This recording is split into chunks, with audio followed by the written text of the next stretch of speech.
Good evening all my dear friends, welcome to K K national academy. ಇವತ್ತು ನಾವು ನಿನ್ನೆ ತಾನೇ ನೋಟಿಫಿಕೇಶನ್ ಆಗಿರ್ತಕ್ಕಂಥ ಕರ್ನಾಟಕ ಶಿಕ್ಷಕರ ಅರ್ಹತಾ ಪರೀಕ್ಷೆಯ ಪಠ್ಯಕ್ರಮವನ್ನು ಪೇಪರ್ 1 ಮತ್ತು ಪೇಪರ್ 2 ಎರಡನ್ನೂ ನೋಡ್ತಾ ಹೋಗೋಣ. ಸೊ ಯಾರೆಲ್ಲ ನಮ್ಮ ಚಾನಲನ್ನು ಹೊಸದಾಗಿ ನೋಡ್ತಾ ಇದ್ದೀರಲ್ಲ ಅವರು ಸಬ್ಸ್ಕ್ರೈಬ್ ಮಾಡಿ, ಅದೇ ರೀತಿಯಾಗಿ ಇಷ್ಟ ಆದರೆ ಲೈಕ್ ಮಾಡಿ ಮತ್ತು ನಿಮ್ಮ ಸ್ನೇಹಿತರಿಗೆ ಶೇರ್ ಮಾಡಿ. ಇದೇ ರೀತಿಯಾಗಿ ಈ ಪಠ್ಯಕ್ರಮದ ನಿಯಮಾನುಸಾರವಾಗಿ ನಾನು ಕೆಲವು ತರಗತಿಗಳನ್ನು ಮಾಡ್ತಾ ಹೋಗ್ತಾ ಇದ್ದೀನಿ. ಅವು ಉಚಿತವಾಗಿರ್ತವೆ, ಯಾರು ಬೇಕಾದರೆ ನೀವು ಪಡಿಬೋದು. ಅದೇ ರೀತಿಯಾಗಿ ನಾನು ಮಾಡಿರ್ತಕ್ಕಂಥ ತರಗತಿಯ ನೋಟ್ಸ್ ಕೂಡ ನಾನು ನಮ್ಮ K K national academy Telegram group ಆಗಿರ್ಬೋದು, ಅದೇ ರೀತಿಯಾಗಿ ವಾಟ್ಸಪ್ ಗ್ರೂಪ್ ಆಗಿರ್ಬೋದು, ಅವು ಎರಡರಲ್ಲಿ ನಾನು ಶೇರ್ ಮಾಡ್ತಾ ಇರ್ತೀನಿ. ಸೊ ನಾವು ಈ ಸರಿ ಹೇಳ್ಬೇಕಂತಂದಾಗ 2025ರಲ್ಲಿ ಆಗಿರ್ತಕ್ಕಂಥ ನೋಟಿಫಿಕೇಶನ್ಗೆ ಓದಲು ಸಮಯ ಸಿಗಲ್ಲ. ಓದಲು ಸಮಯ ಯಾಕೆ ಸಿಗಲ್ಲಪ್ಪ ಅಂತಂದಾಗ 2025 ನೋಟಿಫಿಕೇಶನ್ನು ಈಗ ಇದೇ ಮಂತಲ್ಲಿ 23ಲಿಂದ ಅಪ್ಲಿಕೇಶನ್ ಸ್ಟಾರ್ಟ್ ಆಗ್ತಾ ಇದ್ದಾವೆ. ಅಪ್ಲಿಕೇಶನ್ ಸ್ಟಾರ್ಟ್ ಆದಾಗ ನಮಗೆ ನೆಕ್ಸ್ಟ್ ಮಂತ್ 9ಕ್ಕೆ ಕ್ಲೋಸ್ ಆಗುತ್ತೆ.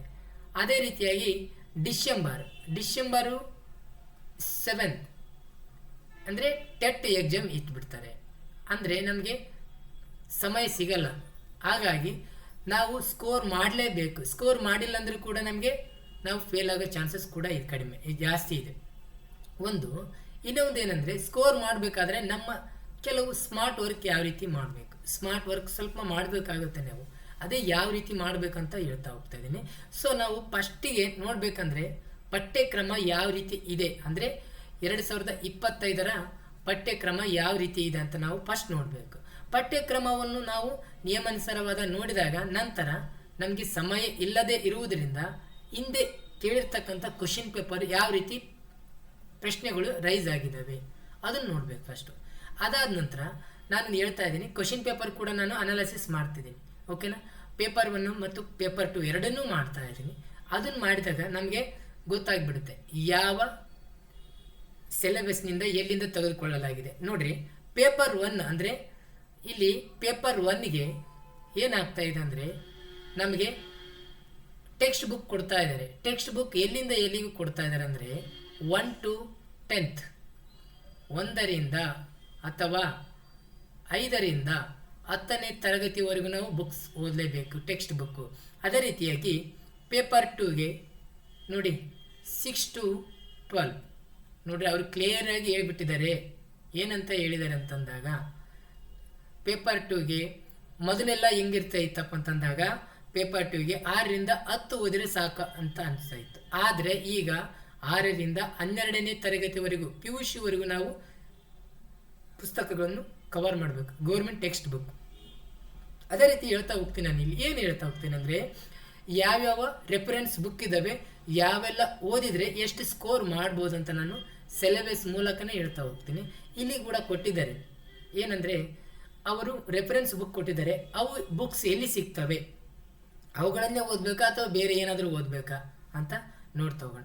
ಇಲ್ಲಿ ನೋಡಿ ಸ್ನೇಹಿತರೆ, ನಾವು 120+ ಮಾಡಲೇಬೇಕು. ಯಾಕಂತಂದಾಗ 20% ಇಡ್ತಾ ಇದ್ದಾರೆ. ಇನ್ನೊಂದು ಬ್ಯಾಕಪ್ ಸ್ಕೋರು ತೆಗಿಬೋದು, ತೆಗೆದೇ ಇರಬಹುದು, ಅದು ಕೂಡ ಮಾತಾಡ್ತಾ ಇದ್ದಾರೆ. ಬಟ್ ತೆಗೆದ್ರೆ ಎಲ್ಲರಿಗೂ ಅನುಕೂಲ, ತೆಗಿತಾರಂತೆ. 80% ತೆಗಿಬೋದು ಅಂತ ಅಂದ್ಕೊಂಡಿದ್ದೀನಿ. ನೋಡೋಣ, ಅದು ಏನೇ ಆಗಲಿ. ಬಟ್ ಈಗ ನಮಗೆ ನೋಟಿಫಿಕೇಶನ್ ಆಗಿರೋದು ಟೆಟ್ ಮಾತ್ರ. ಆ ಟೆಟ್ ಬಗ್ಗೆ ನಾವು ಅಧ್ಯಯನ ಮಾಡಬೇಕಾದ್ರೆ ಪೇಪರ್ 1 ಮತ್ತು ಪೇಪರ್ 2 ಪಠ್ಯಕ್ರಮ ಕಡ್ಡಾಯವಾಗಿ ನೋಡಬೇಕಾಗುತ್ತೆ. ಅದೇ ರೀತಿಯಾಗಿ ನಾನು ಏನಂತ ಅಂದರೆ, ಕ್ವಶನ್ ಪೇಪರ್ ಅನಾಲಿಸಿಸ್ ಮಾಡುವಾಗ ಯಾವ ಪುಸ್ತಕದಿಂದ ಯಾವ ಕ್ವಶನನ್ನು ಆಯ್ಕೆ ಮಾಡಿಕೊಳ್ಳಲಾಗಿದೆ ಅಂತೇಳಿ ಪ್ರೂಫ್ ಸಮೇತ ನಾನು ಎಕ್ಸ್ಪ್ಲೇನ್ ಮಾಡ್ತಾ ಹೋಗ್ತೀನಿ. ಸೊ ಟೈಮ್ ಎಷ್ಟು ಮಾಡೋದು ಬೇಡ ಸ್ನೇಹಿತರೆ. ಮತ್ತೊಮ್ಮೆ ಯಾರೆಲ್ಲ ಹೊಸದಾಗಿ ನೋಡ್ತಾ ಇದ್ದಾರಲ್ಲ ಸಬ್ಸ್ಕ್ರೈಬ್ ಮಾಡಿ, ಅದೇ ರೀತಿಯಾಗಿ ನಿಮ್ಮ ಸ್ನೇಹಿತರಿಗೂ ಶೇರ್ ಮಾಡಿ, ಅನುಕೂಲ ಆಗಲಿ. ಸೊ ಫಸ್ಟು ನಮಗೆ ನೋಡಬೇಕಾದ್ರೆ ಪಠ್ಯಕ್ರಮ ಆ್ಯಸ್ ಇಟ್ ಈಸ್ ಅಂದರೆ ಪೇಪರ್ 1 ಮತ್ತು ಪೇಪರ್ 2 150 ಮಾರ್ಕ್ಸ್ ಇರುತ್ತೆ. ಒಂದು ಪೇಪರು 150 ಮಾರ್ಕ್ಸ್ ಇರುತ್ತೆ. ಅದರಲ್ಲಿ ನಾವು ಡಿವೈಡ್ ಮಾಡ್ತಾ ಹೋಗ್ತೀವಿ. ಕನ್ನಡ, ಇಂಗ್ಲೀಷ್ ಆಗಿರ್ಬೋದು, ಅದೇ ರೀತಿ ಸೈಕಾಲಜಿ ಆ್ಯಸ್ ಇಟ್ ಈಸ್ ಎಲ್ಲರಿಗೂ, ಅಂದರೆ ಸೈನ್ಸು ಮ್ಯಾಥ್ಸ್ ಇದ್ದವರಿಗೆ ಸೇಮ್ ಟು ಸೇಮ್ ಇರುತ್ತೆ. ಮೆಥಡ್ ಪೇಪರ್ ಮಾತ್ರ ಚೇಂಜ್ ಆಗ್ತಾ ಹೋಗ್ತದೆ. ಇಲ್ಲಿ ಕನ್ನಡಕ್ಕೆ ಎಷ್ಟಿದೆಯಪ್ಪ ಅಂತಂದರೆ, ಕನ್ನಡಕ್ಕೆ 30 ಮಾರ್ಕ್ಸ್ ಇದೆ. ಕನ್ನಡಕ್ಕೆ ಏನಿದೆ 30 ಮಾರ್ಕ್ಸ್ ಇದೆ. ಅದೇ ಇಂಗ್ಲೀಷ್ಗೂ ಕೂಡ 30 ಮಾರ್ಕ್ಸ್ ಇದೆ. ಅದೇ ರೀತಿ ಸೈಕಾಲಜಿ ನೋಡ್ರಿ, ಸೈಕಾಲಜಿ ಕೂಡ ಎಷ್ಟಿದೆ 30 ಮಾರ್ಕ್ಸ್ ಇದೆ. ಓಕೆನಾ, ಇವುಗಳು ನಾವು ನೋಡ್ತಾ ಹೋಗ್ಬೇಕಾಗುತ್ತೆ. ಒಂದು ಇಲ್ಲಿ ಇನ್ನೂ ಒಂದು ಏನಪ್ಪ ಅಂತಂದಾಗ ಸೋಷಿಯಲ್ ಮೆಥಡ್ಗೆ 60 ಮಾರ್ಕ್ಸ್ ಇರುತ್ತೆ. ಸೋಷಿಯಲ್ ಮೆಥಡ್ಗೆ ಎಷ್ಟಿರುತ್ತೆ? 60 ಮಾರ್ಕ್ಸ್ ಇರುತ್ತೆ. ಉಳಿದ ನಮ್ಮ ಸಬ್ಜೆಕ್ಟ್ ಅಂದ್ಕೊಂಡಂಗೆ ನಾವು ಈಗ ಪೇಪರ್ 1ಗೆ ಮ್ಯಾಥ್ಸು ಸಹ ಅಂಡ್ ಇದು ಏನಪ್ಪ ಅಂತಂದರೆ ಪರಿಸರ ಅಧ್ಯಯನ ಬರುತ್ತೆ. ಅದೇ ರೀತಿಯಾಗಿ ಪೇಪರ್ 2 ಇದ್ದವರಿಗೆ ಮ್ಯಾಥ್ಸು ಸೈನ್ಸು ಬರುತ್ತೆ. ಅದನ್ನು ನಾವು ಮುಂದೆ ನೋಡ್ತಾ ಹೋಗೋಣ ಸ್ನೇಹಿತರೆ. ಫಸ್ಟ್ ಪೇಪರಲ್ಲಿ ನೋಡಿರಿ, ಫಸ್ಟ್ ನೋಡೋದಾದರೆ ಪೇಪರ್ 1 ಮತ್ತು ಪೇಪರ್ 2 ಸೇಮ್ ಇರುತ್ತೆ. ಕನ್ನಡ ಫಸ್ಟ್ ಲ್ಯಾಂಗ್ವೇಜ್ ಇರುತ್ತೆ. ಅಲ್ಲಿ ಮತ್ತೆ ನೆನಪಲ್ಲಿ ಕೆಲವು ಸ್ನೇಹಿತರೆ ಕನ್ನಡ ಫಸ್ಟ್ ಲ್ಯಾಂಗ್ವೇಜ್ ಅಧ್ಯಯನ ಮಾಡಿದರೆ ಈ ರೀತಿ ಫಸ್ಟ್ ಇರುತ್ತೆ. ಸೆಕೆಂಡ್ ಲ್ಯಾಂಗ್ವೇಜ್ ಅಧ್ಯಯನ ಮಾಡಿದರೆ ಕನ್ನಡ ಸೆಕೆಂಡ್ ಲ್ಯಾಂಗ್ವೇಜ್ ನೀವು ಚೂಸ್ ಮಾಡಬೇಕಾಗುತ್ತೆ ಅಲ್ಲಿ, ಅಂದರೆ ಎಕ್ಸಾಮ್ ಬರೆಯುವ ಮುನ್ನ. ಓಕೆನಾ, ಅದೇ ರೀತಿಯಾಗಿ ಈ ಕೆಲವ್ರು ಏನು ಮಾಡ್ತಾ ಇದ್ದಾರೆ ಅಂದರೆ ಕನ್ನಡ ಫಸ್ಟ್ ಬರ್ತಾರೆ, ಆನಂತರ ಕಂಟಿನ್ಯೂ ಇಂಗ್ಲೀಷ್ ಇರುತ್ತೆ, ಇಂಗ್ಲೀಷ್ ಫಸ್ಟ್ ಅಂತ ಇರುತ್ತೆ. ಸೊ ಅಲ್ಲಿ ಎಲ್ಲರೂ ಏನು ಮಾಡಿಬಿಡ್ತಾರೆ, ರಾಂಗ್ ಮಾಡ್ತಾರೆ. ಅದನ್ನು ಕರೆಕ್ಟಾಗಿ ತಿಳ್ಕೊಳ್ರಿ ಎಕ್ಸಾಮ್ ಬರೆಯುವ ಮುನ್ನ. ಏನಂದರೆ ಕನ್ನಡ ಫಸ್ಟ್ ಆಯ್ಕೆ ಮಾಡಿದ್ರೆ ಇಂಗ್ಲೀಷ್ ಸೆಕೆಂಡ್ ಲ್ಯಾಂಗ್ವೇಜ್, ನಿಮಗೆ ಸೆಕೆಂಡ್ ಲ್ಯಾಂಗ್ವೇಜ್ ಇಂಗ್ಲೀಷ್ ಇರುತ್ತೆ, ಅದನ್ನು ಚೂಸ್ ಮಾಡಿರಿ. ಓಕೆನಾ, ಸೊ ಸ್ಟಾರ್ಟ್ ಮಾಡೋಣ. ನೋಡಿರಿ, ಫಸ್ಟಲ್ಲಿ ವ್ಯಾಕರಣ ಅಂಶ ಅಂದರೆ ನಾವು ಕನ್ನಡಕ್ಕೆ ಸಂಬಂಧಪಟ್ಟಿದ್ದು ವ್ಯಾಕರಣ ನೋಡ್ತಾ ಹೋದಾಗ ಕನ್ನಡ ಭಾಷೆ ಉಗಮ ಮತ್ತು ಬೆಳವಣಿಗೆ ಹಂತಗಳು, ಅಂದರೆ ಇಲ್ಲಿ ಮೆಥಡ್ ಅಂದರೆ ನಮ್ಮ ಭಾಷೆ ಯಾವ ರೀತಿ ಬೆಳವಣಿಗೆ ಆಯಿತು, ಬೆಳವಣಿಗೆ ಆಗಲು ಕಾರಣ ಏನು, ಆ ಸಿದ್ಧಾಂತಗಳೇನು, ಕಾರಣ ಆಗಲು ಬೆಳವಣಿಗೆ ಸಿದ್ಧಾಂತಗಳು ಕೂಡ ನೋಡ್ತಾ ಹೋಗ್ತೀವಿ. ಅಲ್ಲಿ ನಾನು ಬೆಟ್ರ್ ಬುಕ್ ಅಂತ ಹೇಳ್ತಾ ಇದ್ದೀನಿ, ಅನಿಸೂಯ ಪೆರಿಗೆ ಅವ್ರದ್ದು ಬುಕ್ಕ ಚೆನ್ನಾಗಿದೆ, ಅನಿಸೂಯ ಪೆರಿಗೆ ಅವ್ರದ್ದು. ಸೊ ಅದೇ ರೀತಿಯಾಗಿ ಕನ್ನಡ ಸಾಹಿತ್ಯ ಚರಿತ್ರೆ ಹಳಗನ್ನಡ, ನೀವು ಒಂದು ಹೇಳ್ಬೇಕಂದ್ರೆ 5ರಿಂದ 10ನೇ ತರಗತಿ ಕನ್ನಡ ಟೆಕ್ಸ್ಟ್ ಬುಕ್ ಗ್ರಾಮೀಣ ಒಂದೇನಪ್ಪ ಅಂತಂದಾಗ ವ್ಯಾಕರಣ ಅಂಶ ಓದಿದರೆ ಸಾಕು. ವ್ಯಾಕರಣ ಅಂಶ ಏನಂದರೆ ಓದಿದರೆ ಸಾಕು, ಅಲ್ಲೇ ರೇಸ್ ಆಗಿರುತ್ತೆ. ನೋಡಿ, ಅಲ್ಲಿ ವ್ಯಾಕರಣ ಅಂಶದಲ್ಲಿ ಏನೇನೆಲ್ಲ ಕೇಳ್ತಾರಂದರೆ ವರ್ಣಮಾಲೆಗಳು, ಸಂಯುಕ್ತಾಕ್ಷರಗಳು, ಗುಣಿತಾಕ್ಷರಗಳಾಗಿರ್ಬೋದು, ನಾಮಪದ, ಕ್ರಿಯಾಪದ, ಅದೇ ರೀತಿಯಾಗಿ ಸಂಧಿಗಳಲ್ಲಿ ನಮ್ಗೆ ಗೊತ್ತಾದ ಎಷ್ಟು ವಿಧಗಳು, ಕನ್ನಡ ಸಂಧಿ ಮತ್ತು ಸಾಂಸ್ಕೃತಿಕ ಸಂಧಿ ಅಂತ ಗೊತ್ತಿದೆ. ಸಮಾಸಗಳು 8 ಬರ್ತವೆ, ಅವು ನಮಗೆ ಗೊತ್ತಿದೆ, ಅದನ್ನು ಮಾಡುವಾಗ ಹೇಳ್ತಾ ಹೋಗ್ತೀನಿ. ತದ್ದಿತಾಂತಗಳು, ಆಯವ್ಯಯ, ದ್ವಿರುಕ್ತಿ, ಜೋಡಿ ನುಡಿ ಆಗಿರ್ಬೋದು, ಪಡೆ ನುಡಿ ಆಗಿರ್ಬೋದು, ನುಡಿಗಟ್ಟಾಗಿರ್ಬೋದು, ಕೆಲವು ಪದಗಳ ಅರ್ಥ ಕೇಳ್ತಾರೆ, ಸಮಾನಾರ್ಥಕ ಪದ ಆಗಿರ್ಬೋದು, ಹೌದಿಲ್ವ. ಅದೇ ರೀತಿಯಾಗಿ ಮತ್ತು ಏನಪ್ಪ ಅಂದರೆ ಪತ್ರ ಲೇಖನದ ಬೆಲೆ ಕೇಳ್ಬೋದು. ಅದೇ ರೀತಿ ಲಿಂಗ, ವಚನ, ವಿಭಕ್ತಿ ಪ್ರತ್ಯಯಗಳು ಕೂಡ ಕೇಳ್ತಾ ಹೋಗ್ತಾನೆ. ನೋಡಿ, ಹಳಗನ್ನಡದಲ್ಲಿ ವಿಭಕ್ತಿ ಪ್ರತ್ಯಯಗಳು ಇದ್ದಾವೆ, ಅವುಗಳನ್ನ ನೋಡ್ಕೋಬೇಕು, ಮೇನ್ ಇಂಪಾರ್ಟೆಂಟು. ಸಮಾನಾರ್ಥಕ ಹೇಳಿದೆ, ವಿರುದ್ಧಾರ್ಥಕ ಹೇಳಿದೆ, ಸಸ್ತಮ ತದ್ಭಾವಗಳು ಹೇಳಿದೆ, ಅಲಂಕಾರ, ಛಂದಸ್ಸು, ಅದ್ರ ಬಗ್ಗೆ ಕೂಡ ಕ್ವಶನ್ ರೈಸ್ ಆಗುತ್ತೆ. ಅಲ್ಲಿ ನಾವು ಇದನ್ನು ನೋಡಿಬಿಟ್ಟು ಅಲ್ಲಿ ಕ್ವಶನ್ ಯಾವ ರೀತಿ ರೈಸ್ ಆಗುತ್ತೆ, ಕ್ವಶನ್ ಯಾವ ರೀತಿ ರೈಸ್ ಆಗ್ತವೆ ಅಂತೇಳಿ ಒಂದು ಓಲ್ಡ್ ಕ್ವಶನ್ ಪೇಪರ್ ನೋಡಿದ್ರೆ ನಮಗೆ ಅರ್ಥ ಆಗಿಬಿಡುತ್ತೆ. ನೋಡಿರಿ, ಅದೇ ರೀತಿಯಾಗಿ ಕನ್ನಡ ಭಾಷೆನ ನೋಡ್ರಿ, ಕನ್ನಡ ಬೋಧನಾ ವಿಧಾನ ಅಂದರೆ ಮೆಥಡ್ ಬಗ್ಗೆ ನೋಡ್ತಾ ಹೋದಾಗ ಕನ್ನಡ ಭಾಷೆಯ ಮೌಲ್ಯ ಮತ್ತು ಉದ್ದೇಶಗಳು, ಅಂದರೆ ಕನ್ನಡದ ಮೌಲ್ಯ ಅಂದರೆ ಭಾಷೆ ಕಲಿಬೇಕಾದ್ರೆ ಮೌಲ್ಯ ಏನಿದೆ, ಉದ್ದೇಶಗಳು ಏನು, ಅಥವಾ ಯಾವ ರೀತಿ ಬೆಳೆದು ಬಂದ ದಾರಿ, ಅದನ್ನು ನೋಡ್ತಾ ಹೋಗ್ಬೇಕಾಗುತ್ತೆ. ಅದೇ ರೀತಿಯಾಗಿ ವಿವಿಧ ಸಾಹಿತ್ಯ ಪ್ರಕಾರ ಬೋಧನೆ ತಂತ್ರಗಳು ಕೂಡ ನೋಡ್ತಾ ಹೋಗ್ತಾ, ಭಾಷೆ ಕನ್ನಡ ಮತ್ತು ಸಾಹಿತ್ಯ ಬೋಧನೆ ಯೋಜನೆಗಳು ಕೂಡ ನೋಡ್ತಾ ಹೋಗ್ತೀವಿ.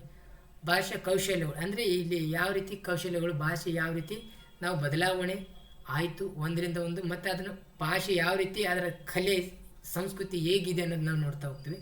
ಸಂಪನ್ಮೂಲಗಳು, ಭಾಷೆಯ ಒಂದು ಸಂಪನ್ಮೂಲಗಳು ಯಾವುವು, ಅದೇ ಭಾಷೆ ಕಲಿಕೆಯ ಮೌಲ್ಯಮಾಪನ ಅಂತ ನೋಡ್ತಾ ಹೋಗ್ತೀವಿ. ಎಲ್ಲವೂ ನಾವು ಮಾತೃಭಾಷೆ ಬೋಧನಾ ಪದ್ಧತಿಗಳಾಗಿರ್ಬೋದು, ಭಾಷೆಯ ಪದ್ಧತಿಗಳು ಅವು ನೋಡ್ತಾ ಹೋಗ್ತೀವಿ. ಅನಿಸೂಯ ಪೆರೇಗೆ ಬುಕ್ ತಗೊಳ್ಳಿ, ಕ್ರಿಯಾ ಸಂಶೋಧನೆ ಅಲ್ಲಿ ಬರುತ್ತೆ. ಕ್ರಿಯಾ ಸಂಶೋಧನೆ ಅಂದರೇನು, ಕ್ರಿಯಾ ಸಂಶೋಧನೆ ಕಂಡುಹಿಡಿದವರು ಯಾರು, ಅದನ್ನು ನಾವು ನೋಡ್ತಾ ಹೋದಾಗ ಅಲ್ಲಿ ನಾವು ನೋಡ್ತಾ ಹೋಗ್ತೀವಿ. ಕನ್ನಡ ಇಷ್ಟು ನೋಡ್ತಾ ಹೋಗ್ಬೇಕು ಅಷ್ಟೇ. ನೆಕ್ಸ್ಟು ಏನಪ್ಪ ಆದರೆ ರೆಫರೆನ್ಸ್ ಬುಕ್ ಯಾವ್ಯಾವು, ಕನ್ನಡ ಓದಬೇಕಾದ್ರೆ ರೆಫರೆನ್ಸ್ ಬುಕ್ ಇದಾವೆ ಕೆಲವು, ಅವು ಯಾವ್ಯಾವು ಅಂತಂದಾಗ ಇಲ್ಲೇ ನಿಮಗೆ ಗೊತ್ತಾಗುತ್ತೆ. ನಾನು ಹೇಳಿದ ಹೀಗೆ ನೋಡಿ, ನೀವು ಇವು ಯಾವ ಸಿಗಲ್ಲ ನಿಮಗೆ, ಅವು ಅವಶ್ಯಕತೆ. ಕನ್ನಡ ವ್ಯಾಕರಣ ದರ್ಪಣ, ಕನ್ನಡ ಸಾಹಿತ್ಯ ಪರಿಷತ್ತು ಇವರು ಬರೆದಿರ್ತಾರೆ. ವ್ಯಾಕರಣ ದರ್ಪಣ ಸಿಗುತ್ತೆ, ಮೈಸೂರವ್ರದ್ದು ಕೂಡ ಇದೆ. ಕನ್ನಡ ಸಾಹಿತ್ಯ ಪರಿಷತ್ತು PDF ಡೌನ್ಲೋಡ್ ಆಗುತ್ತೆ, ಇಲ್ಲಾಂದರೆ ಒಂದು 180 ರೂಪಾಯಿ ಬೀಳುತ್ತೆ ಅಮೌಂಟು. ಇದನ್ನು ತೊಗೋಬೋದು ನೀವು, ಇಲ್ಲಿ ಬುಕ್ ಸ್ಟಾಲಲ್ಲಿ ಸಿಗುತ್ತೆ. ಓಕೆನಾ, ಇವು ನಿಮಗೆ ಸಿಗ್ಬೋದು, ಸಿಗದೆ ಇರ್ಬೋದು, ಬಟ್ ಇದು ಮಾತ್ರ ಎಲ್ಲರಿಗೂ ಸಿಗುತ್ತೆ. ಹೊಸ ಕನ್ನಡ ವ್ಯಾಕರಣ ಓಕೆ ತೊಗೊಳ್ರಿ. ಅದೇ ರೀತಿಯಾಗಿ ಭಾಷಾ ವಿಜ್ಞಾನದ ಮೂಲ ತತ್ವಗಳು, ಚಿದಾನಂದ ಮೂರ್ತಿ, ಇದು ಚೆನ್ನಾಗಿದೆ, ಅದನ್ನು ಕೂಡ ಎಲ್ಲಾದರೂ ಬುಕ್ ಸ್ಟಾಲಲ್ಲಿ ಸಿಕ್ಕರೆ ತೊಗೊಳ್ರಿ. ಓಕೆನಾ. ನೋಡಿರಿ ಇದೊಂದು ಚೆನ್ನಾಗಿದೆ. TS ಅರಳುಗುಪ್ಪಿ ನೋಡಿರಿ, ಸಮಗ್ರ ಕನ್ನಡ ನೋಡಿರಿ, ಹೊಸ ಕನ್ನಡ ವ್ಯಾಕರಣ, TS ಅರಳುಗುಪ್ಪಿ ಎಲ್ಲ ಬುಕ್ ಸ್ಟಾಲಲ್ಲೂ ಕೂಡ ಸಿಗುತ್ತೆ. ಆಲ್ಮೋಸ್ಟ್ ನ್ಯೂ ಎಡಿಷನ್ ಇರುತ್ತಲ್ಲ ಅದನ್ನು ತಗೊಳ್ರಿ. ಪ್ರತಿಯೊಂದು ಬುಕ್ ಸ್ಟಾಲಲ್ಲಿ ಇದು ಅರಳುಗುಪ್ಪಿ ಅವ್ರ ಬುಕ್ ಸಿಕ್ಕೇ ಸಿಗುತ್ತೆ. ಓಕೆನಾ. ಅದಾದ ನಂತರ ಬೋಧನಾ ವಿಧಾನಕ್ಕೆ ಯಾವ ಪುಸ್ತಕಗಳನ್ನು ನಾವು ರೆಫರ್ ಮಾಡಬೇಕು, ಬೋಧನಾ ಸಂಬಂಧಿಸಿದಂತೆ ಮಾತೃಭಾಷೆ ಕನ್ನಡ ಬೋಧನಾ ಶಾಸ್ತ್ರ. ಓಕೆನಾ.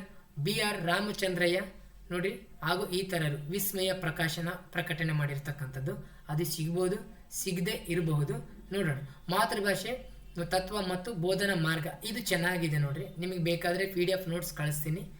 ಅನಸೂಯ ವಿ ಪರಿಗೆ ಅವ್ರದ್ದು, ಅನಸೂಯ ವಿ ಪರಿಗೆ ಅವ್ರದ್ದು ಐತಲ್ಲ, ಹೌದು, ಅನಸೂಯ ಪ್ರಕಾಶನ 2000. ಅಂದರೆ ಈ ಪುಸ್ತಕ ಎಲ್ಲಿ ಸಿಗಲ್ಲ, ಏನಾಗಿದೆ ಅಂದರೆ ಪುಸ್ತಕ ಪ್ರಿಂಟೆಡ್ ಸ್ಟಾಪ್ ಆಗಿದೆ. ಈ ಪುಸ್ತಕದ ನಿಮಗೆ ನೋಟ್ಸ್ ಬೇಕಾದರೆ ನಾನು ಗ್ರೂಪಲ್ಲಿ ಶೇರ್ ಮಾಡಿರ್ತೀನಿ, ಅಲ್ಲಿ ಯೂಸ್ ಮಾಡಿಕೊಡ್ರಿ. ಓಕೆನಾ. ಇದು ಭಂಡಾರಕರ ಇದೆ ನೋಡ್ರಿ, ಇದು ಬೋಧನಾಶಾಸ್ತ್ರ ಮತ್ತು ಭಾಷಾ ಬೋಧನಾಶಾಸ್ತ್ರ ಹಾಗೂ ವಿಷಯಾಂತರ್ಗತ ಭಾಷೆ, ಪ್ರೀತಿ ಪಿ ಭಂಡಾರಕರ ಅವ್ರದ್ದು ಐತೆ ನೋಡ್ರಿ, ವಿಸ್ಮಯ ಪ್ರಕಾಶನ. ಇದು ಈ ಸದ್ಯ ಎಲ್ಲಿಯಾದರೂ ಸಿಗುತ್ತೆ, ತಗೊಳ್ರಿ. ಇಷ್ಟು ಸಾಕು ನಿಮಗೆ. ನೋಡೋಣ. ಮತ್ತು ಮುಂದೆ ಏನು ಹೇಳಿದ್ರೆ ಗೊತ್ತವರು, 6ರಿಂದ 10ನೇ ತರಗತಿಯವರೆಗೂ ಪ್ರಥಮ, ದ್ವಿತೀಯ ಹಾಗೂ ತೃತೀಯ ಭಾಷೆಗಳ ಕನ್ನಡ ಪಠ್ಯಪುಸ್ತಕವನ್ನು ಓದಬೇಕು. ಆಗ್ತಾನೆ ಹೇಳಿದೆ 6ರಿಂದ 10th ಸ್ಟ್ಯಾಂಡರ್ಡ್, 6 to 10th ಸ್ಟ್ಯಾಂಡರ್ಡಿಂದ ನೀವೇನು ಮಾಡ್ಬೋದು, ಕಂಪ್ಲೀಟ್ ಗ್ರಾಮರ್ ಓದ್ರಿ. ಅಲ್ಲಿರ್ತಕ್ಕಂಥ ಕ್ವಶನ್ ಬಿಟ್ಟು ಯಾವ ಕ್ವಶನ್ ಕೂಡ ಕೇಳಲ್ಲ. ಅದೇ ರೀತಿ ಇಲ್ಲಿ ಕೊಟ್ಟಿರ್ತಕ್ಕಂಥ ಪುಸ್ತಕಗಳನ್ನು ನಾವು ಓದಿದಾಗ ಅದು ಏನಾದರೂ ಅವರು ಕೀ ಆನ್ಸರಲ್ಲಿ ರಾಂಗ್ ಕೊಟ್ಟಿದ್ರಂದರೆ ನಾವು ಈ ಪುಸ್ತಕವನ್ನು ಪೇಜ್ ತೊಗೊಂಡ್ಬಿಟ್ಟು ಯಾವ ಪುಸ್ತಕದಿಂದ ಬಂದಿದೆ ಅದನ್ನು ತಗೊಂಡು ನಾವು ಏನು ಮಾಡ್ಬೋದು, ಅಬ್ಜೆಕ್ಷನ್ ಹಾಕ್ಬೋದು. ಓಕೆನಾ. ಓಕೆ. ನೆಕ್ಸ್ಟು ಇವು ಯಾವ ಸಿಗುತ್ತಿಲ್ಲ ನಿಮಗೆ, ಸಿಕ್ಕರೆ ಬೆಟ್ರು. ಪ್ರೌಢಶಾಲಾ ತರಬೇತಿ ಸಾಹಿತ್ಯ DSERT ಸಿಗುತ್ತೆ ನೋಡಿರಿ, ಇದು PDF ಡೌನ್ಲೋಡ್ ಮಾಡ್ಕೊಳ್ರಿ, ವೆಬ್ಸೈಟಲ್ಲಿ ಸಿಕ್ಕೇ ಸಿಗುತ್ತೆ. ಓಕೆನಾ. ಓಕೆ. ನೆಕ್ಸ್ಟ್ ಯಾವುದಪ್ಪ ಅಂತಂದಾಗ ಪೇಪರ್ 1 ಮತ್ತು 2 ಅಲ್ಲಿ ಇಂಗ್ಲೀಷಿಗೆ ಸಂಬಂಧಪಟ್ಟಂತಹ ನಾವು ನೋಡ್ತಾ ಹೋದಾಗ, ಸೊ ಇಂಗ್ಲೀಷಿಗೆ ಸಂಬಂಧಪಟ್ಟಂತಹ ಒಂದು ಸಿಲೆಬಸ್ ನೋಡ್ತಾ ಹೋದಾಗ first language English, comprehension, reading, unseen passage. ಅಂದರೆ ನಿಮಗೆ ಪ್ಯಾಸೇಜ್ ಕೊಟ್ಟಿರ್ತಾನೆ, ಅದರಲ್ಲಿ ನಮಗೆ ಕ್ವಶನ್ ಕೊಡ್ತಾನೆ. ಅಂದರೆ ಅಲ್ಲೇ ಮೇಲೆ ಇರ್ತಕ್ಕಂಥ ಪ್ಯಾಸೇಜ್ ಕೊಟ್ಟಿರ್ತಾನೆ ಆಲ್ರೆಡಿ ಅವನು. ಆ ಕೊಟ್ಟಿರ್ತಕ್ಕಂಥ ನಾವು ಪ್ಯಾರಾಗ್ರಾಫನ್ನು ಓದಿಬಿಟ್ಟು ಏನು ಮಾಡೋದು, ಆನ್ಸರ್ ಮಾಡೋದು. ಕೆಳಗೆ ಬೇಸಿಡ್ ಕ್ವಶನ್ ಕೇಳ್ತಾನೆ. ಆ ಯಾವಾದರೂ ಇರ್ಬೋದು, ಫ್ರೋಸ್ ಕೂಡ ಕೊಟ್ಟಿರ್ಬೋದು, ಡ್ರಾಮಾ ಕೂಡ ಕೊಟ್ಟಿರ್ಬೋದು, ಪೋಯೆಟ್ರಿ ಪದ್ಯನೂ ಕೂಡ ಕೊಟ್ಟಿರ್ಬೋದು, ಒಂದು ನಾಟಕನೂ ಕೊಟ್ಟಿರ್ಬೋದು, ಪಾಠದ ಒಂದು ಸಾರಾಂಶನೂ ಕೊಟ್ಟಿರ್ಬೋದು. ಅಲ್ಲಿ ಕೊಟ್ಟಿರ್ತಕ್ಕಂಥ ಸಾರಾಂಶವನ್ನು ಓದಿಬಿಟ್ಟು ನಾವು ಏನು ಮಾಡಬೇಕು, ಕೆಳಗೆ ಕೊಟ್ಟಿರ್ತಕ್ಕಂಥ ಪ್ರಶ್ನೆಗಳಿಗೆ ನಾವು ಆನ್ಸರ್ ಮಾಡಬೇಕಾಗುತ್ತೆ. ಸೊ ಇವು ನಮಗೆ ಕನ್ನಡದಲ್ಲಿ ಕೂಡ ಕೊಡ್ತಾನೆ, ಇಂಗ್ಲೀಷಲ್ಲಿ ಕೂಡ ಕೊಡ್ತಾನೆ. ಫಸ್ಟ್ ಪೇಪರ್ ಮತ್ತು second paper as it is same ಇರುತ್ತೆ ಮೆಥಡ್. ಓಕೆನಾ. ಅದೇ ರೀತಿ ಇಂಗ್ಲೀಷ್ ಏನಾಗುತ್ತೆ ಅಂದರೆ ಸೇಮ್, ಪೇಪರ್ 2 ಅದೇ ಸೇಮ್ ಇರುತ್ತೆ ಅಂತ ಹೇಳಿದೆ. ಓಕೆ. ಯಾಕೆ ಕೇಳ್ತಾ ಇದ್ದೀನಿ ಅಂತಂದಾಗ, ನಾವು ಡೈರೆಕ್ಟಾಗಿ ಓದ್ತೀವಿ, ಉದ್ದಕ್ಕೆ ಓದೋದ್ರಿಂದ ನಮಗೆ ಅದರಿಂದ ಯೂಸ್ ಇಲ್ಲ. ಸ್ಮಾರ್ಟ್ ವರ್ಕ್ ಮಾಡೋದ್ರಿಂದ ನಮಗೆ ಭಾಳಷ್ಟು ಯೂಸ್ ಆಗುತ್ತೆ. ಸೊ ನೋಡಿರಿ, list of reference books use for English reference materials ಅಂತ ಕೇಳಿದ್ದಾರೆ. ಅವ್ರು ಕೇಳಿದರೆ prose and verse 9th standard English textbook ನಾವು ಏನು ಮಾಡಬೇಕು ನೋಡಿರಿ, ಜನತಾ ಪಬ್ಲಿಕೇಶನ್ ಅವರು ಮಾಡಿರ್ತಕ್ಕಂಥ ಬುಕ್ಕನ್ನು ನಾವು ರೆಫರ್ ಮಾಡಿ ಅಂತ ಹೇಳಿದ್ದಾರೆ. ಅದೇ ರೀತಿಯಾಗಿ ಓರಿಯೆಂಟ್ ಇಂಗ್ಲೀಷ್ ರೀಡರ್ 1 ಫಾರ್ ಹೈಸ್ಕೂಲ್ಗೆ ರಚನೆಯಾಗಿರ್ತಕ್ಕಂಥ ಒಂದು ಪುಸ್ತಕ ಇದು. ಆ ಪುಸ್ತಕವನ್ನು ನಾವು ಓದಿದಾಗ ಅಲ್ಲಿ ಈ ಕೊಟ್ಟಿರ್ತಕ್ಕಂಥ ಪುಸ್ತಕವನ್ನು ಓದಿದರೆ ಮಾತ್ರ ನಾವು ಅಬ್ಜೆಕ್ಷನ್ ಹಾಕಕ್ಕೆ ಬರುತ್ತೆ. ಓಕೆನಾ. ಅದೇ ರೀತಿಯಾಗಿ ವರ್ಡ್ಸ್ ಆ್ಯಂಡ್ ನೋಡಿ expensive work book in English ನೋಡಿರಿ ಫಾರ್ ಕ್ಲಾಸ್ 9th NCERT ಅಂದರೆ NCERT ಪಬ್ಲಿಷ್ ಮಾಡಿರ್ತಕ್ಕಂಥ ಗೌರ್ಮೆಂಟ್ ಬುಕ್ ಅಂದರೆ ಅದನ್ನು ವರ್ಕ್ ಬುಕ್ಕನ್ನು ರೆಫರ್ ಮಾಡಿರಿ ಅಂತ ಹೇಳ್ತಾ ಹೋಗ್ತಾ ಇದ್ದಾರೆ. ನೋಡಿರಿ ರಿಸರ್ಚ್ ಬುಕ್ ಈಸ್ ನೋಡಿ teaching of English, TN Raju ಅವರು ಬರೆದಿರ್ತಕ್ಕಂಥ ಪುಸ್ತಕ ಇದು. ಆಲ್ ಎಡಿಷನ್ ಪುಸ್ತಕ ನಾವು ನೋಡ್ಬೋದು. Approach and method in English teaching ನೋಡಿ ಜಾಕ್ C ರಿಚರ್ಡ್ಸ್ ಅವ್ರು ಬರೆದಿರ್ತಾರೆ, ಕ್ಯಾಂಬ್ರಿಡ್ಜ್ ಆಲ್ ಎಡಿಷನ್ ಎಲ್ಲವೂ ಬುಕ್ಸ್ ಇದ್ದಾವೆ. ಇವು ಕೂಡ ಸಿಕ್ಕರೆ ತಗೊಳ್ರಿ. ಇದಕ್ಕಂತಲ್ಲ, CETಗೆ ಕೂಡ ನಮಗೆ ತುಂಬ ಹೆಲ್ಪ್ ಆಗುತ್ತೆ. ಆಲ್ CET ಈಗ ಟೆಟ್ ಮುಗಿದ ತಕ್ಷಣ ನಮಗೆ ಏನು ಮಾಡ್ತಾರೆ, ಜನವರಿ ತಿಂಗಳಲ್ಲಿ CET ನೋಟಿಫಿಕೇಶನ್ ಆಗುತ್ತೆ. ನೆನಪಲ್ಲಿ ಜನವರಿ ತಿಂಗಳಲ್ಲಿ CET ನೋಟಿಫಿಕೇಶನ್ ಆಗುತ್ತೆ. ಅದೇ ಜರ್ನಲ್ ಆಫ್ ಇಂಗ್ಲೀಷ್ ನೋಡ್ರಿ ಲ್ಯಾಂಗ್ವೇಜ್ ಟೀಚಿಂಗ್ ಆಲ್ ಎಡಿಷನ್ ಕೇಳಿದ್ದಾರೆ. ಮತ್ತು ಅದೇ ರೀತಿಯಾಗಿ TLED ಸೋರ್ಸ್ ಬುಕ್ಸ್ ಇಯರ್ಸ್ ನೋಡಿ ರವಿ ನಾರಾಯಣ್ ಆ್ಯಂಡ್ ನೋಡಿ ಪಬ್ಲಿಷೆಡ್ ಬೈ DSERT ಅವ್ರು ಮಾಡಿರ್ತಕ್ಕಂಥದ್ದು. ನೋಡಿ ಕಂಟೆಂಪ್ಟರಿ ಇಂಗ್ಲೀಷ್ ಗ್ರಾಮರ್ JD ಮೂರ್ತಿ ಒಳ್ಳೆ ಪುಸ್ತಕ ಇದಂತೆ. ಒಳ್ಳೆ CETಗಾದರೂ ಇದನ್ನೇ ಯೂಸ್ ಮಾಡಿರಿ, ತುಂಬ ಒಳ್ಳೆಯ ಪುಸ್ತಕ ಅಂತಲೇ ನಾವು ಹೇಳ್ಬೋದು. ಅದೇ ರೀತಿಯಾಗಿ ಮುಂದೆ ಹೋಗ್ತಕ್ಕಂಥದ್ದು ನೋಡಿ ಅದೇ ರೀತಿಯಾಗಿ ನಾವು ಗ್ರಾಮರ್ ಪಬ್ಲಿಕೇಶನ್ ನಾವು ಏನು ಬೇಡ್ರಿ ನೋಡಿ 10th standard second language English Karnataka state board ಅವರು ಮಾಡಿರ್ತಕ್ಕಂಥ ನೋಡಿ 10ನೇ ತರಗತಿಯಲ್ಲಿರ್ತಕ್ಕಂಥ 10th ಸ್ಟ್ಯಾಂಡರ್ಡಲ್ಲಿ ಸೆಕೆಂಡ್ ಲ್ಯಾಂಗ್ವೇಜ್ ಇಂಗ್ಲೀಷ್ ಗ್ರಾಮರ್ನ ಕವರ್ ಮಾಡ್ಬೋದು ನೆನಪಿರಲಿ. ಅದೇ ರೀತಿ course in listening and speaking 1 V Shashikumar ಆಗಿರ್ಬೋದು ನೋಡಿ ಇವರು ಮಾಡಿರ್ತಕ್ಕಂಥ ಗೀತಾ ನೋಡಿ ರಾಜೀವನ್ ಆಗಿರ್ಬೋದು, ಕಿರಣಾಮಯ್ ದತ್ ಆಗಿರ್ಬೋದು, ಫೌಂಡೇಶನ್ ಬುಕ್ಸ್ ದೆಹಲಿ. ಈ ಬುಕ್ ಸಿಕ್ಕರೆ ತಗೊಳ್ರಿ, ಚೆನ್ನಾಗಿದ್ದಾವೆ. ಓಕೆನಾ. ಅದೇ ರೀತಿಯಾಗಿ 6 to 10th English book grammar ಏನೆಲ್ಲ ಕೊಟ್ಟಿದ್ದಾರಲ್ಲ ಅದನ್ನು ನೋಡ್ಕೊಂಬಿಡ್ರಿ, ತುಂಬಾ ಈಸಿ ಆಗಿಬಿಡುತ್ತೆ. ಯಾವ ಪುಸ್ತಕ ಅವಶ್ಯಕತೆ ಇರಲ್ಲ, ಯಾಕಂದರೆ ಎಲ್ಲವೂ ಗೌರ್ಮೆಂಟ್ ಪುಸ್ತಕ ಇರೋದ್ರಿಂದ ನಮಗೆ ತುಂಬ ಈಸಿ ಆಗುತ್ತೆ.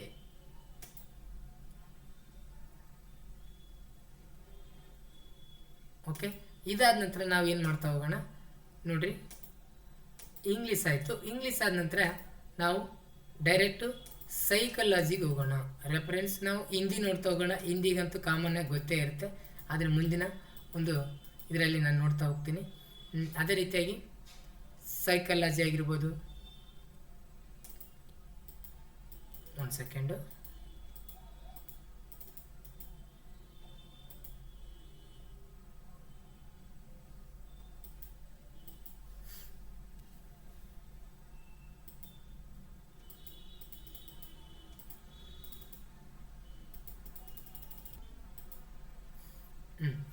ಸಮಾಜ ಮೆಥಡ್ ಸಮಾಜ ನೋಡ್ತಾ ಹೋಗೋಣ ಫಸ್ಟು, ಆಮೇಲೆ ಸೈಕಾಲಜಿ ನೋಡ್ತಾ ಹೋಗೋಣ. ನೋಡ್ರಿ ಪೇಪರ್ 2 ಬರಿತಕ್ಕಂಥ ಸಮಾಜ ಮೆಥಡ್ ಇಲ್ಲಿ ಒಂದು ಏನು ಗೊತ್ತಾಗುತ್ತೆ ಅಂತಂದಾಗ, ಸಮಾಜ ಪಠ್ಯಕ್ರಮವು ಹೆಂಗೆ ಕೊಟ್ಟಿದ್ದಾರೆ ಅಂದರೆ ತುಂಬ ಡೀಪ್ ಆಗಿ ಕೊಟ್ಟಿದ್ದಾರೆ. ಏನು ಟೀಚಿಂಗ್ ಅಲ್ಲಿ ಏನು ಏಳ್ತಿಂದ ಏನಿದಾವ ಅಂದರೆ ಇಲ್ಲಿ ನೋಡ್ರಿ ಆಧಾರಗಳು ಅಂದರೆ 8ನೇ ತರಗತಿ ಆಧಾರಗಳು ಅಂತ ಇದೆ, ಇಲ್ಲಿದೆ. ಅಲ್ಲಿರ್ತಕ್ಕಂಥ 8ನೇ ತರಗತಿ ಅಂದರೆ ಅಲ್ಲಿ ಕೊಟ್ಟಿರ್ತಕ್ಕಂಥ ಪಾಠಗಳು ಯೂನಿಟ್ ಯಾವ ರೀತಿ ಕೊಟ್ಟಿದ್ದಾನಲ್ಲ ಅದೇ ಸೀರಿಯಲ್ ಆಗಿ ನಮಗೆ 10th ಮಟ್ಟ ಏನು ಮಾಡಿಬಿಟ್ಟಿದ್ದಾನೆ ತಗೊಂಡೋಗ್ಬಿಟ್ಟಿದ್ದಾನೆ ಸಿಲೆಬಸ್ಸಲ್ಲಿ. ಅಂದರೆ 8ನೇ ತರಗತಿಯಿಂದ 10ನೇ ತರಗತಿವರೆಗೂ ಸಮಾಜ ವಿಜ್ಞಾನದಲ್ಲಿರ್ತಕ್ಕಂಥ ಪಾಠಗಳನ್ನು ಇಂಚು ತಪ್ಪದೆ ಒಂದೊಂದು ಪಾಠವನ್ನು ಮಿಸ್ ಮಾಡದೆ ಇಟ್ಟಿದ್ದಾರೆ. ಆಗಿಲ್ಲ, ಸಮಾಜ ವಿಜ್ಞಾನ ಅಂದ್ರೆ ಬಿಟ್ಟು ಬಿಡ್ತಿದ್ರು. ಈಗ ನೋಡಿ ನಮಗೆ ಗೊತ್ತಾಗುತ್ತೆ ಇಲ್ಲಿ ಹೆಂಗೆ ಕೊಟ್ಟಿದ್ದಾರೆ ಅಂತೇಳಿ, ಅದನ್ನ ನೋಡಿದಾಗ ಗೊತ್ತಾಗ್ಬಿಡುತ್ತೆ. ಇದನ್ನ ಗ್ರೂಪಿಗೆ ಆಲ್ರೆಡಿ ಶೇರ್ ಮಾಡಿದ್ದೀನಿ, ನೋಡ್ಬೋದು ನೀವು ನೋಡ್ರಿ. ಅದೇ ರೀತಿಯಾಗಿ ಭರತ ವರ್ಷ ಆಗಿರ್ಬೋದು, ಪ್ರಾಚೀನ ನಾಗರಿಕತೆಗಳು 8ನೇ ತರಗತಿಯಲ್ಲಿ ನಾವು ನೋಡ್ತಾ ಹೋಗ್ತೀವಿ. ಅದೇ ರೀತಿ ಸನಾತನ ಧರ್ಮ, ಜೈನ ಧರ್ಮ ಮತ್ತು ಬೌದ್ಧ ಧರ್ಮಗಳು ಇಲ್ಲಿದ್ದಾವೆ. ಜೈನ ಧರ್ಮ ಮತ್ತು ಬೌದ್ಧ ಧರ್ಮಗಳು 8ನೇ ತರಗತಿ. ವಿದೇಶಿಯರ ದಾಳಿ ಆಗಿರ್ಬೋದು, ವಿದೇಶಿಯರ ದಾಳಿಗಳು ಮತ್ತು ನಾವು ನೋಡ್ತಾ ಹೋಗ್ತೀವಿ 9ನೇ ತರಗತಿ. ಅದೇ ರೀತಿ ಭಾರತ ನಮ್ಮ ಹೆಮ್ಮೆ, ನಮ್ಮ ಹೆಮ್ಮೆಯ ರಾಜ್ಯ ಕರ್ನಾಟಕ ನೋಡಿರಿ. ಖಂಡ ಹಿಂದೂಸ್ತಾನ, ಅವು ಜಂಬೂ ದ್ವೀಪ ಅಂತ ಕರಿತಿದ್ವಿ. ಮೌರ್ಯರು ಮತ್ತು ಕುಶಾಣರು, ಮೌರ್ಯರ ಸಾಮ್ರಾಜ್ಯ, ಕುಶಾಣರ ಸಾಮ್ರಾಜ್ಯ, ಇವೆಲ್ಲ 7th 10th ಸಮಾಜ ವಿಜ್ಞಾನವನ್ನು ನೋಡ್ತಾ ಹೋದ್ರೆ ಸಾಕು. ನೋಡ್ರಿ ಗುಪ್ತರು ಮತ್ತು ವರ್ಧನರು, ದಕ್ಷಿಣ ಭಾರತ ಪ್ರಾಚೀನ ರಾಜವಂಶ ಮನೆತನಗಳಾಗಿರ್ಬೋದು, ಸಂಗಮ ಸಾಹಿತ್ಯ ಸಂಗಮ ಆಗಿರ್ಬೋದು, ಗಂಗರು, ಕದಂಬರು, ಬಾದಾಮಿ ಚಾಲುಕ್ಯರು, ಕಂಚಿ ಪಲ್ಯವರು, ಕಲ್ಯಾಣ ಚಾಲುಕ್ಯರು, ದ್ವಾರ ಸಮುದ್ರ ಹೊಯ್ಸಳರು, ಚೋಳರು, ಪಾಂಡ್ಯರು, ಇಷ್ಟೆಲ್ಲ ನಾವು ಓದಲೇಬೇಕು. ಅದೇ ರೀತಿ ಉತ್ತರ ಭಾರತದ ರಾಜ ಮನೆತನಗಳಾಗಿರ್ಬೋದು, ಅವು ನಾವು ನೋಡ್ತೇವೆ. ಅಹೋಮ್ ರಾಜವಂಶ, ಅದೇ ರೀತಿ 9th ಕಾಣ್ತೀವಿ.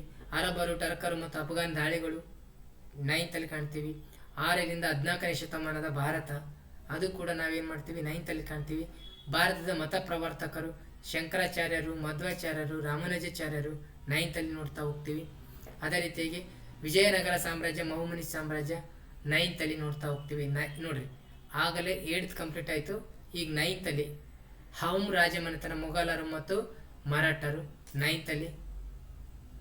ಅದೇ ರೀತಿಯಾಗಿ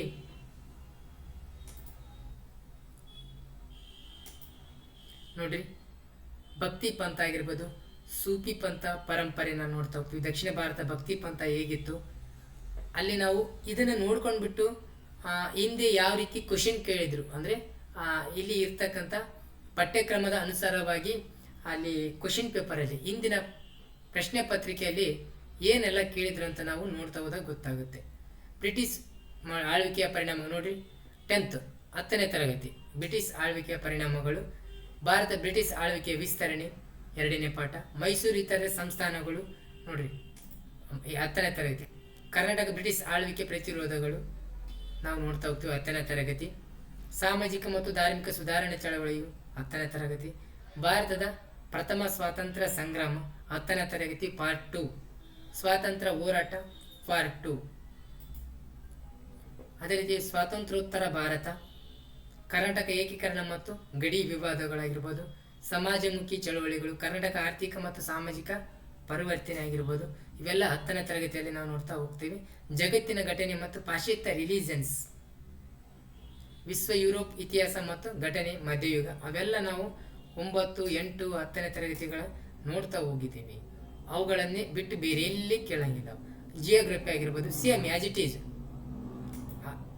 8ರಿಂದ 10ರಿಂದ 12ವರೆಗೂ ಕೇಳ್ಬೋದು. ಜಿಯೋಗ್ರಫಿ ನೆನಪಲ್ಲಿ, ಜಿಯೋಗ್ರಫಿ ಫಸ್ಟ್ ಇಯರ್ ಮತ್ತು ಸೆಕೆಂಡ್ ಇಯರ್ ಕೂಡ ನೋಡ್ತಾ ಹೋಗ್ರಿ, ಅವು ಕೂಡ ನಮಗೆ ಗೊತ್ತಾಗ್ತವೆ. ಇದು 6ರಿಂದ 10ನೇ ತರಗತಿ ರಾಜ್ಯಶಾಸ್ತ್ರ, ಪೌರನೀತಿ 8ನೇ ನೋಡ್ರಿ. ಭಾರತ ಸಂವಿಧಾನ 9ನೇ ತರಗತಿಗಿದೆ, ಕೇಂದ್ರ ಸರ್ಕಾರ 9ಕ್ಕಿದೆ, ರಾಜ್ಯ ಸರ್ಕಾರ 9ಕ್ಕಿದೆ, ನ್ಯಾಯಾಂಗ 9ಕ್ಕಿದೆ. ಅವೆಲ್ಲ ಪಾಠಗಳನ್ನೇ ಕೊಟ್ಬಿಟ್ಟಿದೆ ನಾವು. ಚುನಾವಣೆ ವ್ಯವಸ್ಥೆ, ದೇಶದ ರಕ್ಷಣೆ ಮತ್ತು ಪಡೆಗಳಾಗಿರ್ಬೋದು, ಸ್ಥಳೀಯ ಸ್ವಯಂ ಸರ್ಕಾರಗಳಾಗಿರ್ಬೋದು, ಇವುಗಳನ್ನೆಲ್ಲ ಕೊಟ್ಟಿದ್ದಾರೆ. ಹೆಂಗೆ ಓದಬೇಕಂತಂದಾಗ ಕ್ವಶನ್ ಪೇಪರ್ ನಮ್ಮ ಮುಂದೆ ಇರಬೇಕು. ನಾವು ಯಾವುದೇ ಸ್ಕೋರ್ ಮಾಡಬೇಕಾದ್ರೆ ಯಾವುದೇ ಎಕ್ಸಾಮ್ನಲ್ಲಿ ಕ್ವಶನ್ ಪೇಪರ್ ಮುಂದಿದ್ದಾಗ ಗೋರ್ಮೆಂಟ್ ಟೆಕ್ಸ್ಟ್ ಬುಕ್ ಎಲ್ಲವೂ ಕೂಡ ನಮ್ಮ ಮುಂದೆ ಇರಲೇಬೇಕು. ನಮ್ಮ ಮುಂದೆ ಇದ್ದಾಗ ಯಾವ ರೀತಿ ಕ್ವಶನ್ ರೈಸ್ ಆಗ್ಬೋದು ಅಂತೇಳಿ ನಾವು ನೋಡ್ತಾ ಹೋಗ್ತೀವಿ. ಸೊ ಇಷ್ಟ ಆಯಿತು ಸ್ನೇಹಿತರೆ. ಇಷ್ಟ ಆದಾಗ ನಾವು ಮುಂದೆ ಬರ್ತಕ್ಕಂಥದ್ದು ಸೈಕಾಲಜಿ ನೋಡ್ತಾ ಹೋದಾಗ ಸೈಕಾಲಜಿ ಯಾವ ರೀತಿ ಇರುತ್ತೆ, ಇದು ನಮಗೆ ಪೇಪರ್ 2 ಮ್ಯಾಥ್ಸ್ ಇರ್ಬೋದು, ಸೈನ್ಸ್ ಇರ್ಬೋದು. ಮ್ಯಾಥ್ಸ್ ನಾವು ಆಲ್ರೆಡಿ ಇದನ್ನು ಕಳಿಸಿರ್ತೀನಿ, ಅದನ್ನು ನೋಡ್ಕೋಬೋದು. ಅದೇ ರೀತಿಯಾಗಿ ಸೈನ್ಸ್ ನೆಕ್ಸ್ಟು ಪೇಪರ್ 1 ಮತ್ತು ಪೇಪರ್ 2ಗೆ ಸ್ವಲ್ಪ ವೇರಿಯೇಷನ್ ಇರುತ್ತೆ, ನೆನಪಲ್ಲಿ ಸ್ವಲ್ಪ ವೇರಿಯೇಷನ್ ಇರುತ್ತೆ. ಇಲ್ಲಿ ಬಂದು ನೋಡಿ ಚೈಲ್ಡ್ ಡೆವಲಪ್ಮೆಂಟ್ ಸೈಕಾಲಜಿ ನೋಡಿ, syllabus for child development and pedagogy. ಇಲ್ಲಿ ಏನೆಲ್ಲ ಓದಬೇಕು, ಯಾವ ಪುಸ್ತಕವನ್ನು ನಾವು ರೆಫರ್ ಮಾಡಬೇಕು ಅಂತ ಹೇಳಿದಾಗ ಇಲ್ಲಿ ನಾವು ನೋಡ್ರಿ ಒಂದೊಂದಾಗಿ ನೋಡ್ತಾ ಹೋದಾಗ ಇಲ್ಲಿ ಸಿಂಪಲ್ ನಾವು ಫಸ್ಟು ಸಿಲೆಬಸ್ ನೋಡಬೇಕು. ಸಿಲೆಬಸ್ಸು ಏನೆಲ್ಲ ಸಿಲೆಬಸ್ ಇದೆ, ಇಷ್ಟು syllabus for child development and pedagogy ಇದೆ. ಚೈಲ್ಡ್ಹುಡ್ ಮೀನ್ಸ್ ನೋಡ್ರಿ ಬಾಲ್ಯ ವ್ಯವಸ್ಥೆ ಅಂತ ಕರಿತೀವಿ. ಅಡಲಸೆನ್ಸ್ ಮೀನ್ಸ್ ಇಲ್ಲಿ ಹದಿಹರಿಯರ ವ್ಯವಸ್ಥೆ, ಲರ್ನಿಂಗ್ ಕಲಿಕೆ, ಇಂಡಿವಿಜುವಲ್ ಡಿಫ್ರೆನ್ಸ್ ಅಂದರೆ ಇಲ್ಲಿ ಏನಪ್ಪ ಅಂತಂದರೆ ವೈಯಕ್ತಿಕ ಡಿಫ್ರೆನ್ಸ್ ವ್ಯತ್ಯಾಸಗಳು. ಇನ್ಕ್ಲೂಸಿವ್ ಎಜುಕೇಷನ್ ಚೈಲ್ಡ್ ನೋಡ್ರಿ, ಚಿಲ್ಡ್ರನ್ ವಿತ್ ಸ್ಪೆಷಲ್ ನೀಡ್ಸ್ ಅಂದರೆ ಇಲ್ಲಿ ಸಮಗ್ರ ಶಿಕ್ಷಣ ವಿಶೇಷ ಮತ್ತು ಅಗತ್ಯವಿರುವ ಮಕ್ಕಳು, ಅಂದರೆ ಅಗತ್ಯವಿರುವ ಮಕ್ಕಳಿಗೆ ಸ್ಪೆಷಲ್ ಅಂದರೆ ಎಜುಕೇಷನ್ ಯಾವ ರೀತಿ ಬೇಕು ಅಂದರೆ, ಅಥವಾ ನೋಡಿರಿ ಇಲ್ಲಿ ಹೆಂಗಿರುತ್ತೆ ಅಂದರೆ ಹಿಂದುಳಿದ ಮಕ್ಕಳಾಗಿರ್ಬೋದು, ವಿಶೇಷತೆಯಿಂದ ಕೂಡಿದ ಮಕ್ಕಳು, ಅದ್ರ ಬಗ್ಗೆ ನಾವು ನೋಡ್ತೀವಿ.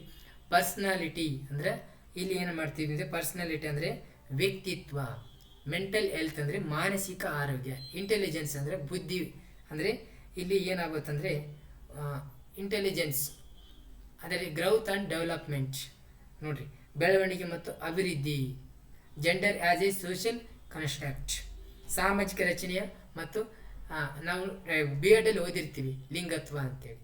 ಪೆಡಗಾಗಿ ಅಂದರೆ ಇಲ್ಲಿ ಶಿಕ್ಷಣ ಶಾಸ್ತ್ರ, ಫ್ಯಾಕ್ಟರ್ ಆಫ್ ಲರ್ನಿಂಗ್, ಕಲಿಕೆಯ ಅಂಶಗಳು ಯಾವ್ಯಾವು. ಇಷ್ಟೆಲ್ಲ ಇಷ್ಟಿದೆ. ಇದಕ್ಕೆಲ್ಲ ಯಾವ್ಯಾವ ಪುಸ್ತಕ ಓದಬೇಕು ನೋಡಿ. ನಮ್ಗೆ ಗೊತ್ತಿದೆ first year, first P U and second P U ನಿಮಗೆ ಸೈಕಾಲಜಿ ಬುಕ್ ಸಿಗುತ್ತೆ. ಸಿಕ್ಕರೆ ತಗೊಳ್ರಿ ಒಂದು, ಇಲ್ಲವಾದರೆ ಇಲ್ಲಿ ಕೊಟ್ಟಿರ್ತಕ್ಕಂಥ ಪುಸ್ತಕದಲ್ಲಿ ನಿಮ್ಗೆ ಯಾವುದಾದ್ರೂ ಇದ್ದರೆ ತಗೊಳ್ರಿ. ಇಲ್ಲಿ ಕೊಟ್ಟಿರ್ತಕ್ಕಂಥ ಪುಸ್ತಕ ನಿಮಗೆ ಗೊತ್ತಿದ್ರೆ ತಗೊಳ್ರಿ. ನೋಡ್ರಿ, name of the book author's ಕೊಟ್ಟಿದೆ. ಎಜುಕೇಷನ್ ಸೈಕಾಲಜಿ, ಜಾನ್ವಿ ನೋಡಿ, ಸೆಂಟ್ರಲ್ ಅದು ಅವು ಇರೋದಿಲ್ಲ ನಿಮಗೆ. ಅಡ್ವಾನ್ಸ್ ನೋಡಿ, ಅಡ್ವಾನ್ಸ್ ಎಜುಕೇಷನ್